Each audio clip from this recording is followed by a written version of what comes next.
భద్రకాళి అమ్మవారి బోనాలు వాయిదా. వరంగల్ భద్రకాళి అమ్మవారికి బోనాలను ప్రతిష్టాత్మకంగా నిర్వహించేందుకు ప్రభుత్వం గతంలో తీసుకున్న నిర్ణయాన్ని తాత్కాలికంగా వాయిదా వేస్తున్నట్టు రాష్ట్ర దేవాదాయ శాఖ మంత్రి కొండా సురేఖ తెలిపారు.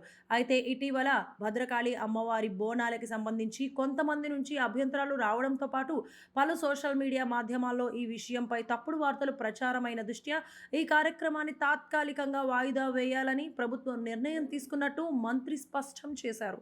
అయితే ఓరుగల్లు భద్రకాళి దేవస్థానంలో బోనాల నిర్వహణ వాయిదా పడింది. గ్రామ దేవతలకు నిర్వహించే బోనాలను నిత్యం హోమం పూజలు జరిగే ఆలయంలో నిర్వహించడం ఆగమ శాస్త్ర విరుద్ధం అని వేద పండితులు అర్చకుల్లో కొందరు నుంచి అభిప్రాయాలు వ్యక్తమయ్యాయి. లేని కొత్త ఆనవాయితీని తెరపైకి తేవడం సరైనది కాదని భక్తులు, ప్రజలు, ప్రజాప్రతినిధుల్లోనూ కొందరు అభ్యంతరం వ్యక్తం చేశారు. భద్రకాళి అమ్మవారి ఆలయంలో దక్షిణాచార శక్త ద్వైత వైదిక స్మార్థ ఆగమ సిద్ధాంతం ప్రకారం పూజలు, ఉత్సవాలు నిర్వహిస్తారు. అలాంటిది గ్రామ దేవతల మాదిరిగా బోనాలు నిర్వహించడం సరైనది కాదని పండితులు అభిప్రాయం వ్యక్తం చేశారు.